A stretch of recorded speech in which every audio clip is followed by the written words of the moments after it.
Welcome to The Edge for Tomorrow, the podcast where founders and leaders in fintech and financial services reveal their strategies for success, growth, and staying ahead. I'm Tracey, CEO of Windsor Edge, and my job is simple, helping businesses grow faster and smarter. Let's jump into today's episode. I'm thrilled today to be joined by Daren Laureano, founder and CEO, and Stuart Laureano, Director of Investor Relations for Southern California Equity. Thanks so much for taking the time to hang out with me today. Thanks, Tracey. Great to be here. Yeah, this will be good. We're looking forward to it. So let's just dive right in. Love to hear a little bit about your path to leadership. I'm happy to jump in. That's all you. Yeah, no problem. Thanks, Stu. Tracey, again, thanks for having us.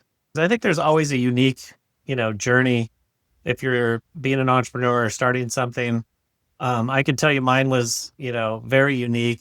Early on in my career, and my background's originally as an architect, I designed a building. It was one of my first buildings working in an architecture firm, entertainment media production, which is our specialty here at Southern California Equity. But this began that path.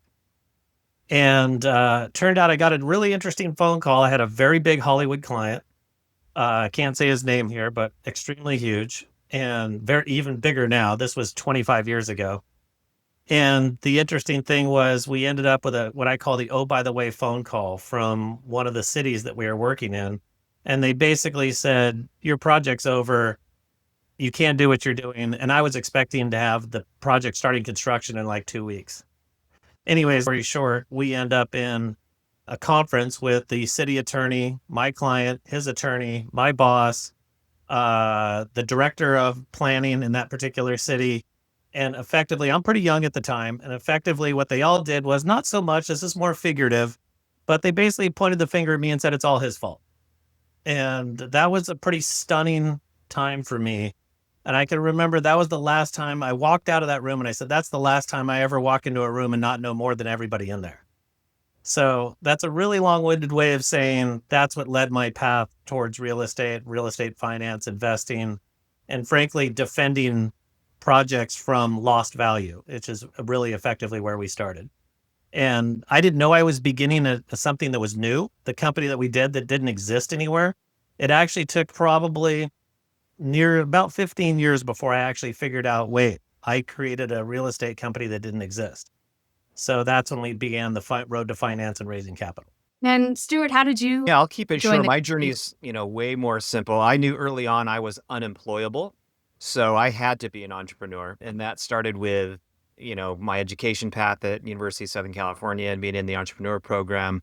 And I realized that, I wanted to be in control of my own destiny. And my strength was communication and bringing people together, bringing teams together. And that's ultimately, what an entrepreneur does, regardless of sector or path. Brilliant.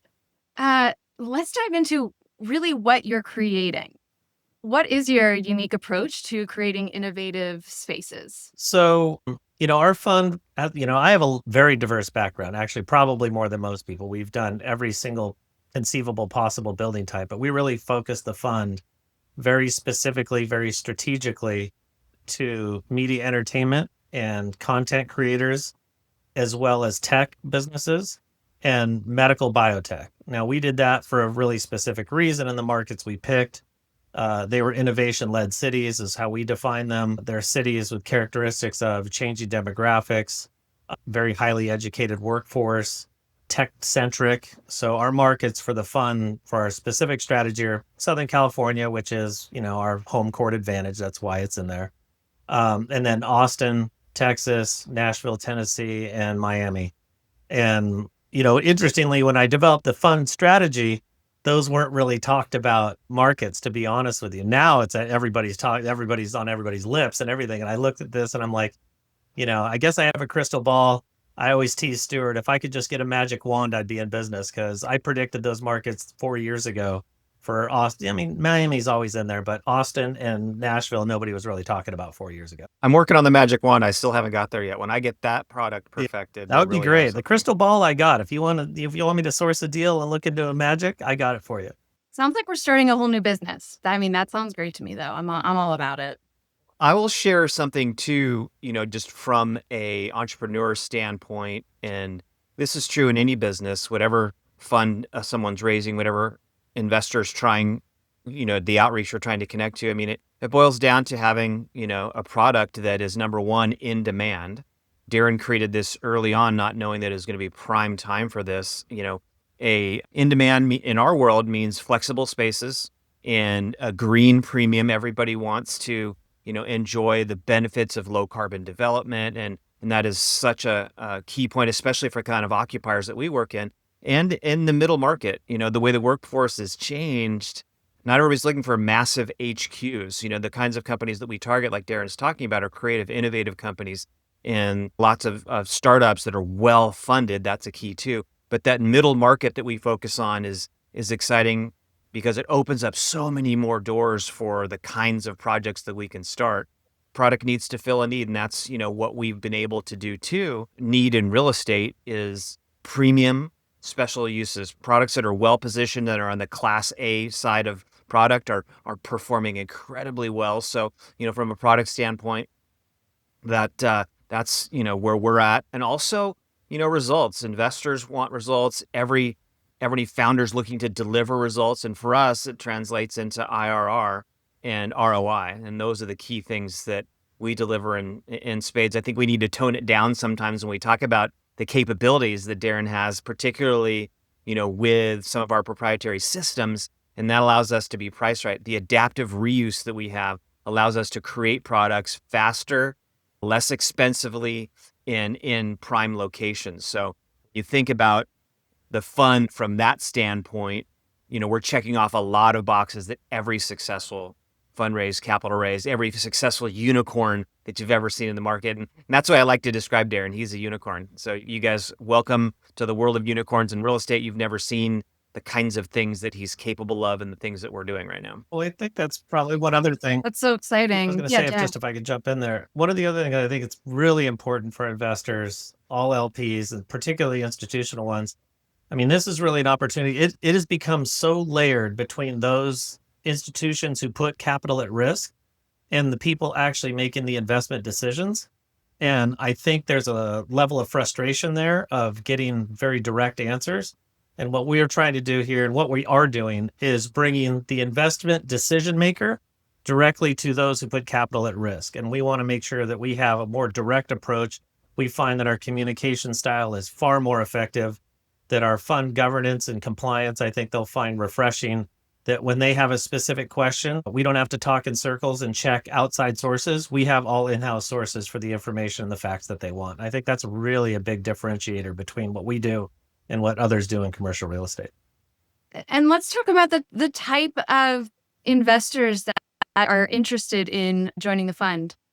Well, I think they come from, I'll let Stuart jump in a second. I think they come from all different perspectives. As long as commercial real estate is something of interest to them, if they're really focused on a resilient strategy, that's one of the reasons why we picked the strategy we did when we did, because we did see a faltering real estate economy, 4 years ago, 3 years ago, coming into really distressed situations.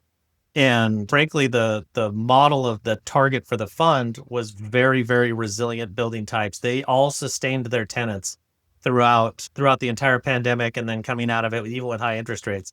Medical biotech, particularly, very resilient. Medical needs are always there. Innovation and AI is completely exploding that industry, which is super exciting. I actually didn't see that one coming. I just know that medical biotech is a specialty we have. I wish I had saw the massive impact that AI was going to have there, but I'm glad it's there. And so I can't take credit for that. And then obviously media entertainment, content creators like yourself, any type of innovative technology that's coming to market, like we can have innovation. That's really what we talk.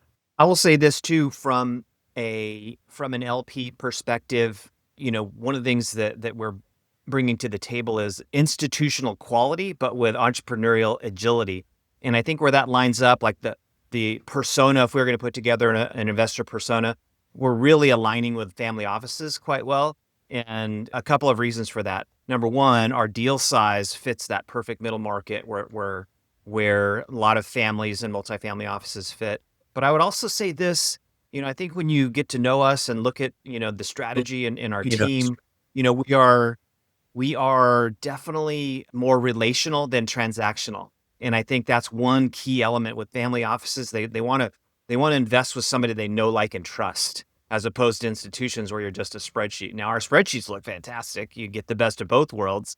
But, I think that is where our sweet spot is, in the market. And think about legacy too. A lot of families are about legacy. That's something that's a core value for us as a family together here, right? But just in general, it's something you don't see and hear talked about much, but it's a core value of I ours. think that's actually really important points too.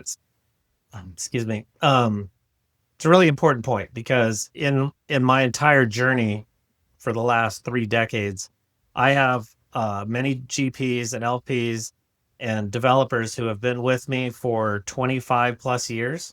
Like I don't even know that is even done anymore, to be perfectly honest with you. When somebody asks for a reference or asks us Yeah. to want to talk to somebody, and I introduce you to somebody who's been an investor in real estate for 25 years, who's known me from the very beginning. And I think one thing, and I'm very proud of that. And I think that having relationships that I've built in business, that now I consider those people friends, and that we've done a lot of things together. In fact, I'll even back it up with this. This is one of my favorite things. My kids are now working with their kids. And that is really a testament that those relationships have gone into second generations. Well, that's amazing.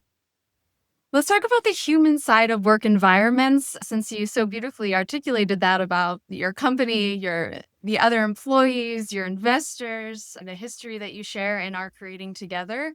How do you envision the role of creative and collaborative workspaces in enhancing productivity and employee satisfaction, especially in today's hybrid work environment? Yeah, certainly what we do, flexibility is king in our design and our ability to deploy this.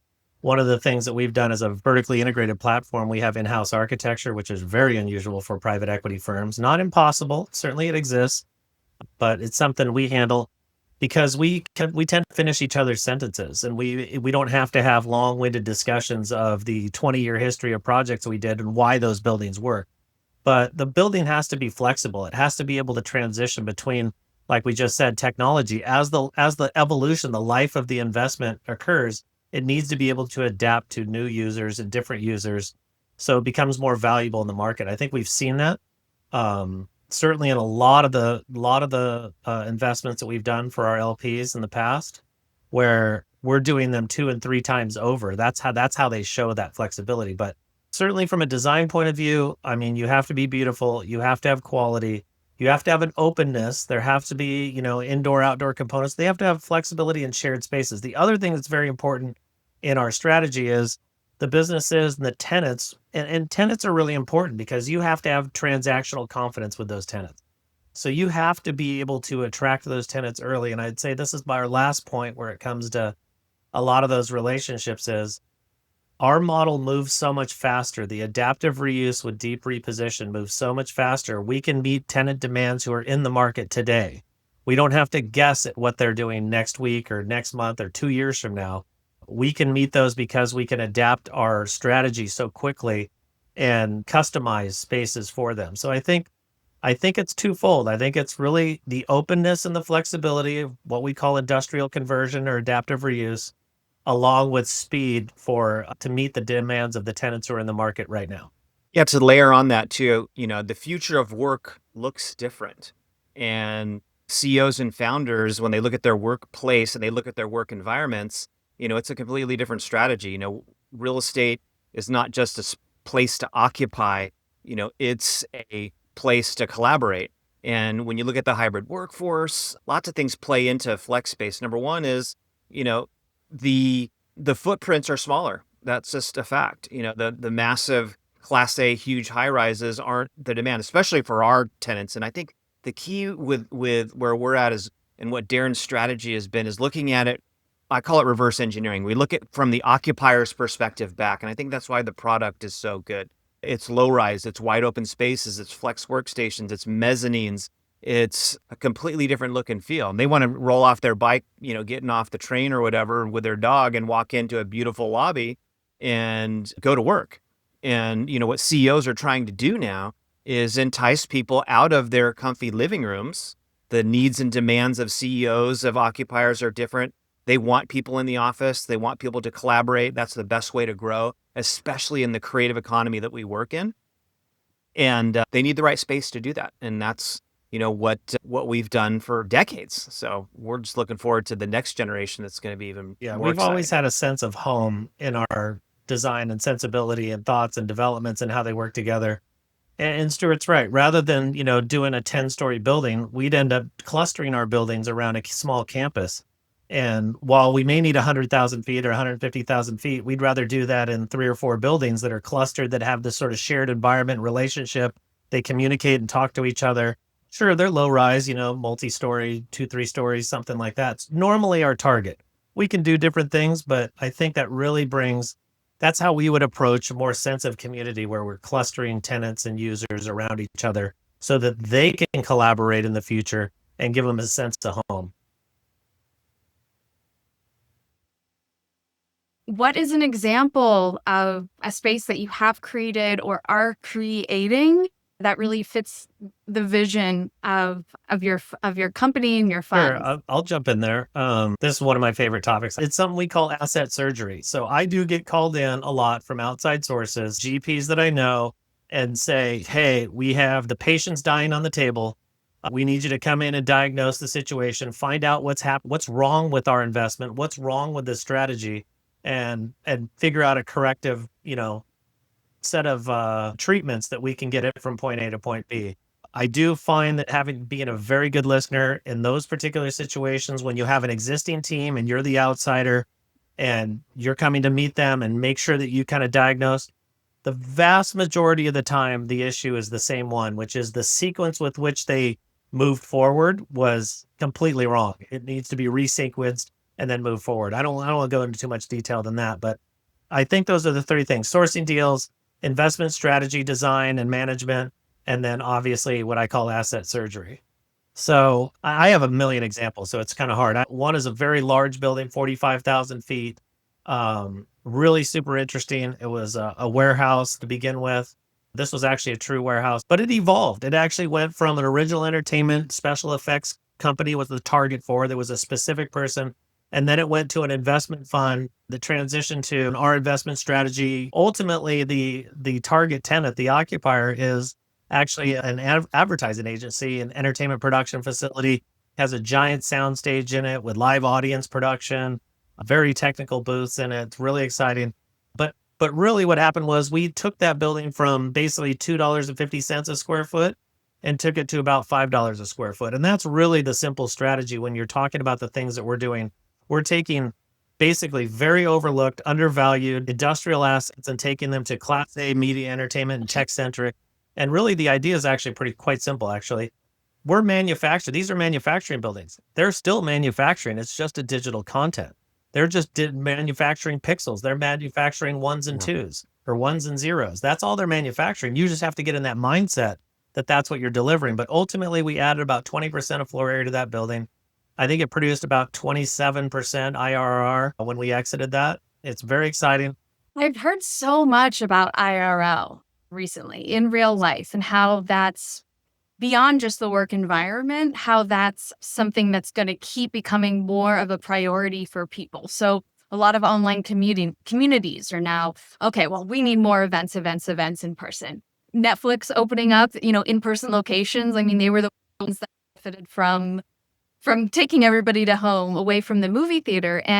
But I'm seeing it also in the creative spaces, like exactly what you're talking about, and new types of agencies and communities. Have you seen, I know there's just so many different opinions and misconceptions about hybrid work. I'd love to hear any thoughts about that. Yeah, I'll say this, the market drivers that power our fund are very much those same kinds of things. And, Daren said, if, crystal balls and magic wands, I think he's got a stash of them somewhere because, how we're aligned with the future of work and those kinds of things that human beings want, that CEOs want, that, workforces that actually do work, they're very, very similar. And look at the big movers to see exactly what they're doing. And I saw a study just recently from KKR, I think it was, and they were looking and surveying CEOs. And 80% of CEOs want their people in the office so they can brainstorm. You just have an idea when you see a look on someone's face, how they interact or react to something. It can be that simple. But collaboration and creativity doesn't happen in a vacuum. Those kinds of things, they're not taught, they're caught. Does that make sense? In the workplace, that's how people that really win and get ahead. And for us, IRL creativity means IRR for our I investors. think the assembly line is alive and well. I just think you need to have a little bit of vision to see it. But people think that it disappeared, or they think traditional manufacturing is coming back. It just evolved. It's still there. So, Daren and Stu, you've had a lot of success over the past several years, and let's wrap up this leader's journey to share more about your experiences. Yeah, that's great. And early on, I had a mentor that told me never trust a leader without a limp. And what he meant by that was if somebody comes in, they look slick and they're talking all the right buzzwords, you probably want to look for the exit and maybe run away. Look for the leader with a limp that's actually been through the battles, that's actually has the experience and has come through, been wounded, but come through on the other side and brought his team and brought, the business through that. And another one of my mentors said, when you're investing as an investor, as an LP, you look for pedigreed operators that have been through experiences through several market cycles every time. That's who you're looking for. And if Daren was walking into this meeting right now, you'd see the incredible limp that he's got. Daren has seen everything from every perspective and really at this point simplified it. I know what he likes to say is, I think I need to go into meetings and make it look complicated just so people will listen to me because he sees the solution, with X-ray vision. Yeah, it's a funny joke actually, but there are times when I actually have to pretend like it's difficult when it's really not. It's pretty obvious, but it comes off doesn't quite come off right with teams of people that you're building relationships with. So, we like to look at those things. Especially if they've been stewing over this for a long time, Right. Yes. Exactly. And the other thing I do, I teach my team is to speak in very simple terms, to not overcomplicate descriptions of things. I don't think I know so many LPs and so many GPs that I talk to. The guy who talks in circles and never actually nails the point down or takes ownership of the reality of the solution. And I think you have to own those solutions. I'll say one thing just to kind of wrap that up. And you're leading an organization and you're setting the right example for your investor partners, for your whole team. Take complicated things and make them simple. Managers make simple things and complicate them. The secret sauce to a lot of the success that we've had is taking very complex things and simplifying them and streamlining to ultimately get the job done. And in our world, getting the job done means we get premium occupiers into premier workplaces and have them commit to long-term leases. And that summarizes everything. It's a win-win-win. The tenants and occupiers are happy. We've built something special. And the investors benefit from the holy grail of real estate.